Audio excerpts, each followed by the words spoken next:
feel being back running with the first team today? I mean, it felt good. I mean, it always feels good getting reps.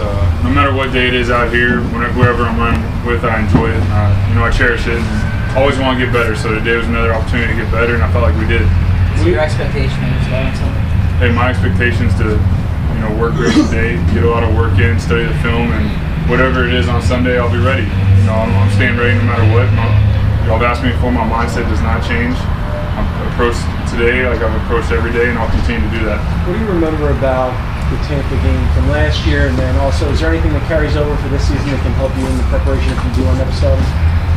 Yeah, I mean, just the feeling of the game. I remember they're a solid team. They it went down to the end.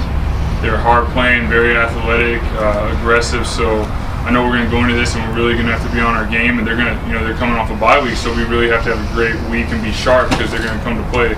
And but that's what you want to go against a team like that every week. This is the NFL, and that's what you go against. So there'll definitely be feelings from that game that'll carry over that we need to be sharp. You don't throw a lot of walk-off touchdowns in the NFL. What was that like when you won that game on the last play? I mean, it was definitely special. Just everything that we had gone through that season. It was a tough season for everyone, and being Coach Reed's final year here, so it was nice to get that win for him. And for me, it was my first one, so first and only one. So it felt really good just to end the game like that, especially in those situations. I felt like the team really stuck together and showed the character of the team. So that's what I always remember about that. Nick, being that was a special game for you, obviously, and you want to see Mike get better. I get all that. But don't you really deep down want to start this game? You understand what I say? Yeah, I understand. You want to start this game. You can't have both, but you really do want to start this game, I guess is the question.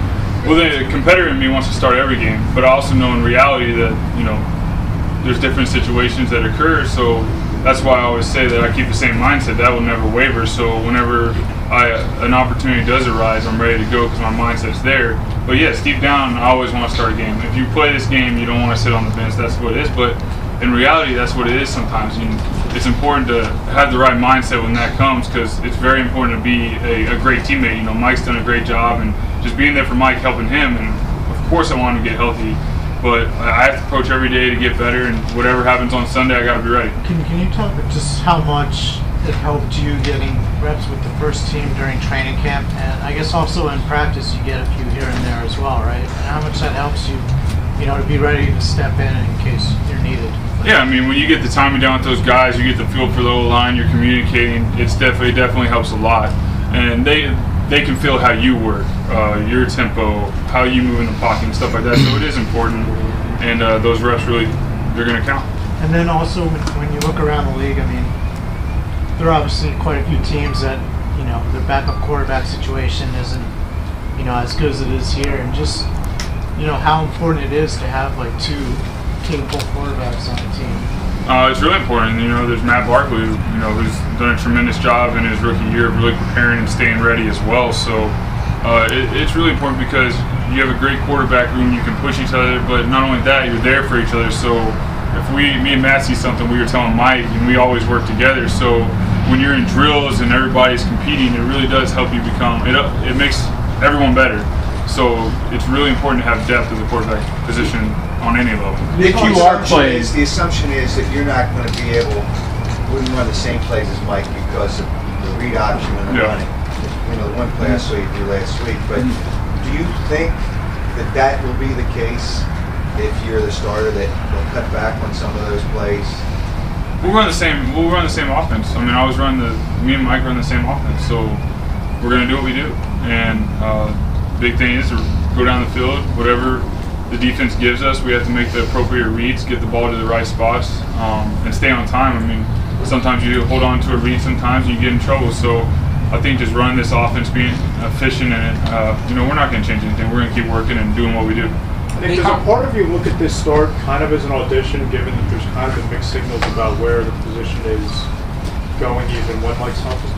Well, we don't know what the situation is on Sunday yet, and I don't even let my mind go there. I can't control that. All I can control is what I did today to get better, and then whatever happens on game day. It's like last game day when I got the opportunity to go in, I'm gonna worry about that play, and just sort of you block everything else out to where you really get rid of the clutter and you focus on that moment, and everything else slows down. You can see it and you react instead of thinking 5 plays down the road, or we need a touchdown. I think about, all right, this play, what can I do to make this play the best play ever, and then move forward. Sometimes it's not launching the ball, sometimes it's looking, checking down, and then getting some yards, and then taking a deep one. So that's just how my mind works. You had success on Sunday in the red zone. What's the key for you and for the offense when you guys do get into the red zone?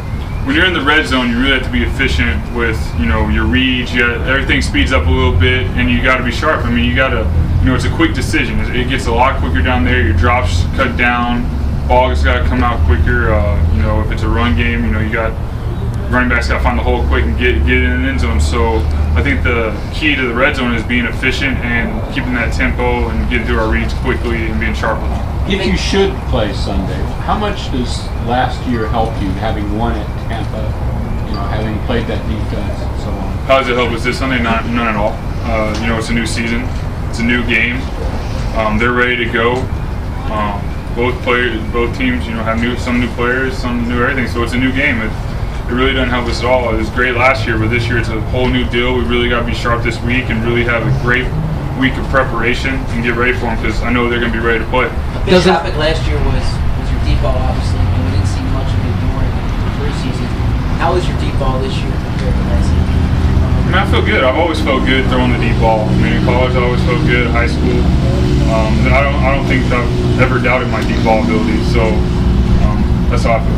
Deshaun talked a lot about Revis and the challenge of playing against him. And what have you seen on film? Is he one of those guys you want to stay away from at all costs?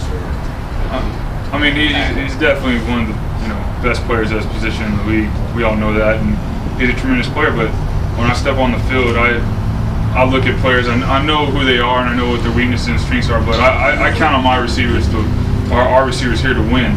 I don't really think like, oh, he's on him. It's over.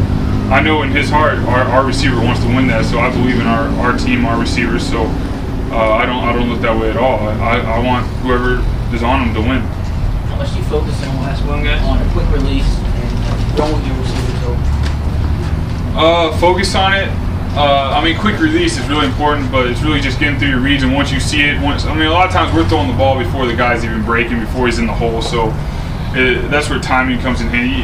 In high school, you can really wait till guys are open. College, sometimes in the NFL, not usually. Usually, you got to throw them open. So it is important. That's where I was asked the question about getting the reps. So you get a feel for your receivers, how they run their routes, what they're good at. So you know how to throw them open.